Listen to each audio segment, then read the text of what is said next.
जनसत्ता संपादकीय डिक्टेशन गति 110 शब्द प्रति मिनट। Be ready. 3, 2, 1 स्टार्ट।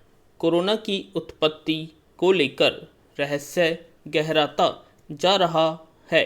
1.5 साल बाद भी दुनिया के वैज्ञानिक यह बताने की स्थिति में नहीं है कि विषाणु आखिर निकला कहां से।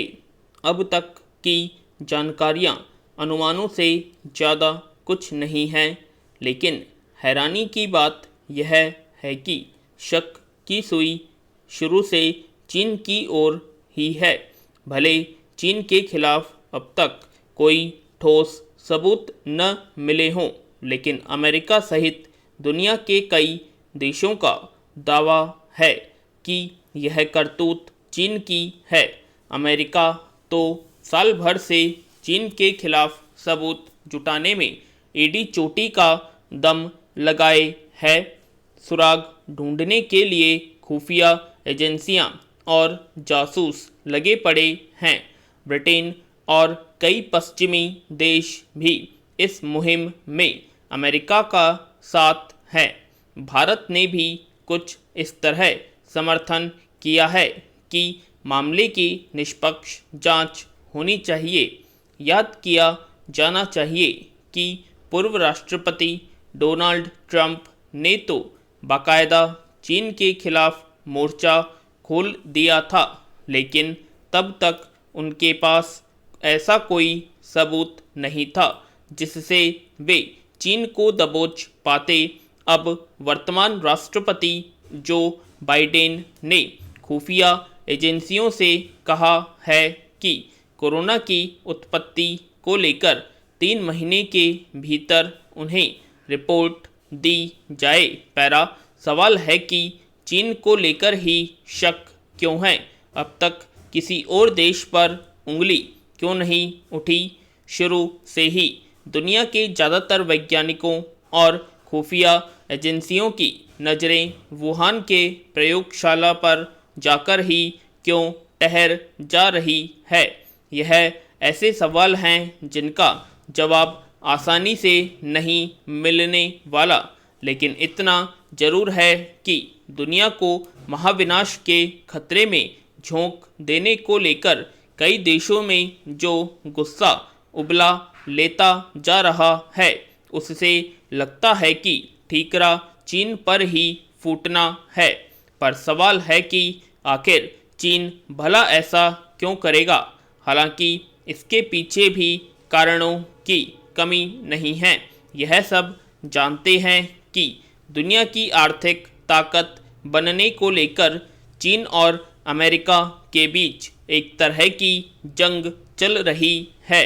जाहिर है अमेरिका और यूरोप को चीन कमज़ोर करना चाहता है। उसका मकसद अपना आर्थिक दबाव कायम करना है।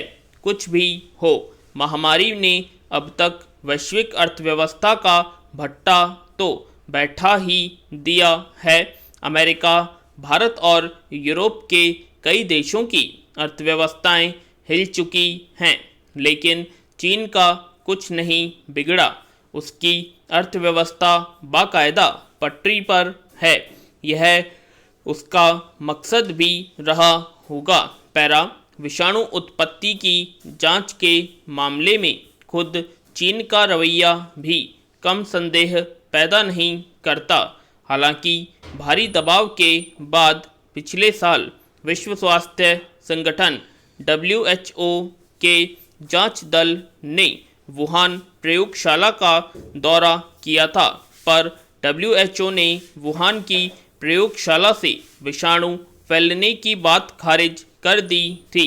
हालांकि WHO को लेकर अमेरिका सहित कई देशों का भरोसा पहले से ही उठ चुका है। इस विश्व संस्था को चीनी एजेंट के रूप में प्रचारित कर दिया गया है। ऐसे में WHO की जांच का कोई मतलब नहीं रह जाता। अब जांच इस बिंदु पर आ टिकी है कि वुहान की प्रयोगशाला में काम करने वाले जो वैज्ञानिक बीमार पड़े थे, वे कोरोना विषाणु की चपेट में आए थे और उन्हीं से यह विषाणु बाहर आया और फैला। जो भी हो, विषाणु की उत्पत्ति का रहस्य अंतहीन विषय जैसा है। ढेरों अनसुलझे सवाल हैं, जांच की कड़ियां हैं, सबके अपने अपने तर्क और दावे हैं। इसमें कोई दो राय नहीं कि जांच होनी चाहिए, लेकिन विज्ञान जगत का मकसद सिर्फ चीन को घेरने से पूरा नहीं होने वाला है। इससे बड़ी विडंबना क्या होगी कि बिना किसी ठोस आधार के जाहिर बयानों की वजह से उपजे विवाद को चिकित्सा की दो पद्धतियों के बीच टकराव के तौर पर पेश करने की कोशिश हो रही है। स्वामी रामदेव ने आधुनिक चिकित्सा पद्धति यानी एलोपैथी को लेकर जिस तरह के सवाल उठाए हैं, उस पर भारतीय चिकित्सा संगठन यानी IMA की ओर से जताई गई आपत्ति स्वाभाविक है, लेकिन अफसोसनाक यह है कि इस समूचे विवाद को आयुर्वेद बनाम एलोपैथ का रूप दिया जा रहा है, जबकि IMA की आपत्ति में आयुर्वेद के विरोध जैसा कुछ नहीं है।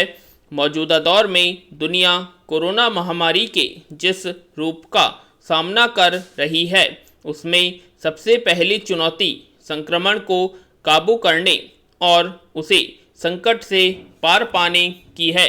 इसमें सबसे अहम भूमिका एलोपैथी पद्धति ही निभा रही है और उससे जुड़े समूचे चिकित्सा जगत ने खुद को तमाम जोखिमों के बीच झोंक रखा है।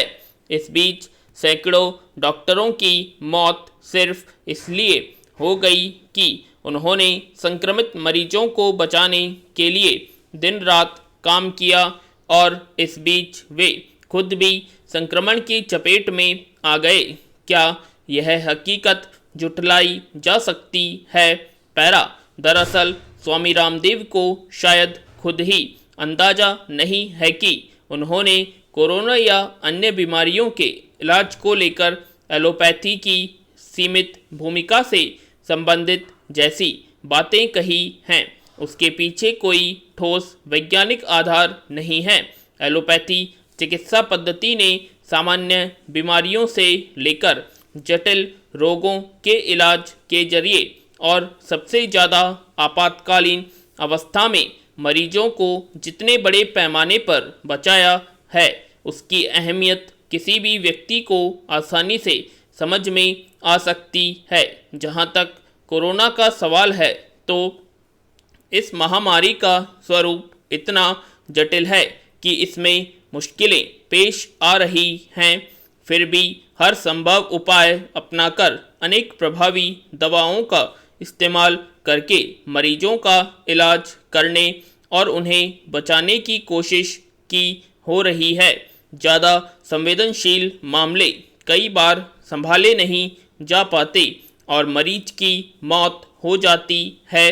फिर भी यह जग जाहिर है कि देश और दुनिया भर में आधुनिक चिकित्सा पद्धति के जरिए ही इसे नियंत्रित करने का प्रयास सफल हो रहा है। पैरा यह ध्यान रखने की ज़रूरत है कि चिकित्सा विज्ञान प्रयोग का विषय है और रोज इसमें नई खोजें सामने आ सकती हैं। ऐसे में महज कारोबारी हित के लिए बेवजह का विवाद खड़ा करना उचित है। स्वामी रामदेव ने योग विद्या का सहारा लेकर अपनी जगह बनाई, लेकिन आज आयुर्वेदिक दवाओं से लेकर अन्य वस्तुओं के कारोबार में पतंजलि के जरिए उन्होंने एक बड़ा दायरा बना लिया है। इसके बावजूद सच यह है कि वे आयुर्वेदिक चिकित्सा पद्धति का प्रतिनिधि चेहरा नहीं हो सकते। देश में आयुर्वेद की एक लंबी परंपरा रही है और उसका अपना महत्व है। इसे न केवल जन सामान्य के बीच एक विश्वसनीय जगह हासिल है, बल्कि सांस्थानिक तौर पर भी इसकी व्यापक स्वीकार्यता रही है। मगर इसका सहारा लेकर अगर स्वामी रामदेव एलोपैथ या आधुनिक चिकित्सा पद्धति को खारिज करने की कोशिश करते हैं, तो इससे वे अपने ही उतलेपन को जाहिर करते हैं। यह बेवजह नहीं है कि केंद्रीय स्वास्थ्य मंत्री के पत्र के बाद उन्हें पीछे हटने की शर्मिंदगी उठानी पड़ी। उनके अंगभीर बयानों से उपजे विवाद से किसका कितना भला होगा यह समझना मुश्किल नहीं है, लेकिन इस टकराव के विस्तार का एक बड़ा नुकसान यह हो सकता है। आम लोगों के बीच एक भ्रम की स्थिति बनेगी कि वे किस और कैसे विश्वास करें। सवाल है कि क्या यह भावी तस्वीर किसी को भी स्वीकार होगी। पूर्ण विराम।